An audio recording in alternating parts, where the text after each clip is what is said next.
Hello children, today we are going to read chapter 1, pages 7, 8 and 9 of the reader Little Lord Fauntleroy. But before we begin, I would like to give you a recap of the previous lesson. In the previous lesson we learned that Captain Cedric Errol was a handsome and intelligent man, but his brothers were just the opposite. They wasted time and money. The Earl knew that Captain Errol would never be an Earl, and therefore all these qualities were wasted on him, qualities which ideally his brothers should have had. And this fact upset the Earl.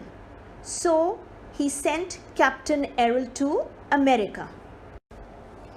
In America, Captain Errol met an ordinary orphan girl and he decided to marry her.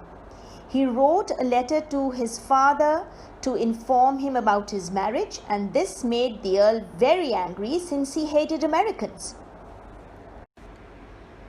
The Earl replied to Captain Errol by writing a letter, and in that letter he told Captain Errol that he was never to come home or see his father or even his brothers, and that he was never to expect any kind of help from his father. Now let's turn to page 7 and continue reading from where we left last week. The captain was heartbroken. At first, he didn't know what to do. He had no work experience, but he did have courage, and he wouldn't give up. He soon found a job in New York and married the girl he loved. Obviously, he was heartbroken after receiving such a nasty, harsh response from his father, but he found a job in New York and he got married. His new life was very different from the one he had known in England, but he was young and full of hope. He rented a small, humble house on a quiet street. It was a happy home. It was where he lived with his new wife and where his son was born. The captain was never once sorry for what he did. So the captain was quite satisfied with his new life, although it was a very different life from what he was used to living in England, because he lived as a lord in England. Here he was living in a very small, humble house, humble meaning very simple house, nothing special. And still he was happy with his wife, and this was the house where his son was also born. So he was not sorry for what he did. He was satisfied and he was happy.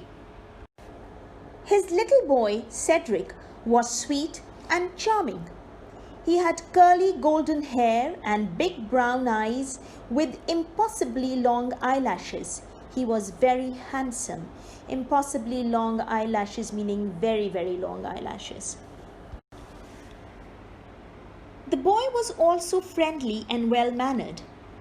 When he was out on the street, he smiled at strangers and looked them straight in the eye. He talked to everyone, asking after their business, their health, and their family. People found him to be quite amusing.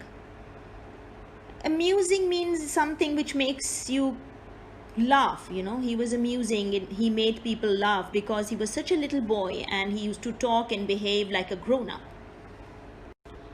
His greatest friend was the groceryman on the corner, Mr. Hobbs, who was known as the grumpiest man around, but Cedric could make even Mr. Hobbs smile. Now Mr. Hobbs, the groceryman, he was known as a very irritable, bad-tempered man, but Cedric had such a pleasant personality that he could even make Mr. Hobbs smile. Cedric had a kind heart and was quick to understand other people's feelings.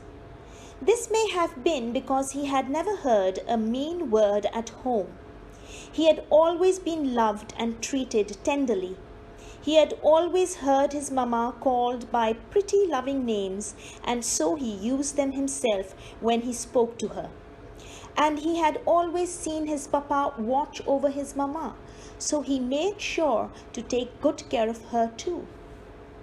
Cedric had never heard anyone use mean or harsh words at home. He had always been treated tenderly, meaning very gently, with kindness and affection, so he did the same himself. And he had always seen his papa watch over his mama, meaning he had always seen his papa take care and look after his mama. So Cedric too took good care of his mama. So when Cedric learned that his papa wasn't coming back and he saw how sad Dearest was, he knew that he needed to make her happy. He climbed up on her knees, kissed her, and put his head on her shoulder. He brought her toys and picture books to show her. When she lay down on the sofa, he curled up quietly at her side until she woke up and talked with him again. He was a greater comfort to her than he realized.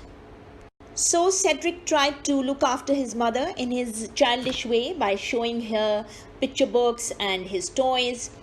And then he was also very considerate, you see. Whenever she was sleeping, he would not go and wake her up. He would just lie down beside her and wait for her to wake up. And by doing all this, he was giving her great comfort. He didn't even realize how happy and comfortable his mother felt when he was around. "Oh, Mary," he heard her say once to her faithful housekeeper and maid, "I know he is trying to help me. He looks at me sometimes with this curious little look, as if he knows how my heart feels, as if he is sorry for me. Then he shows me something to put my mind on other things. He is such a little man already." Now, Captain Errol's death has made Cedric's mama very sad.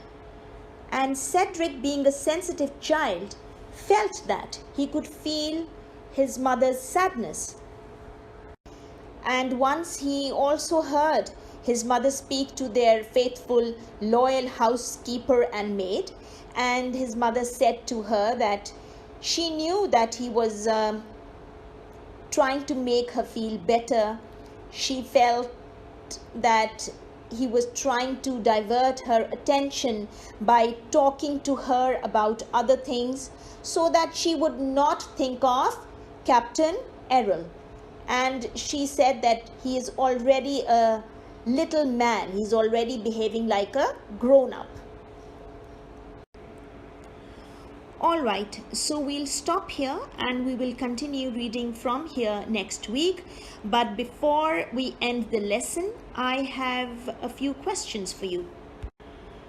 You can send the answers to me by making an audio or a video. You can discuss these with your siblings or your parents first. Question number 1 is, what does the term watch over mean? Question number 2 is, describe Cedric's appearance in a few sentences. So we will meet again next week. Until then, goodbye.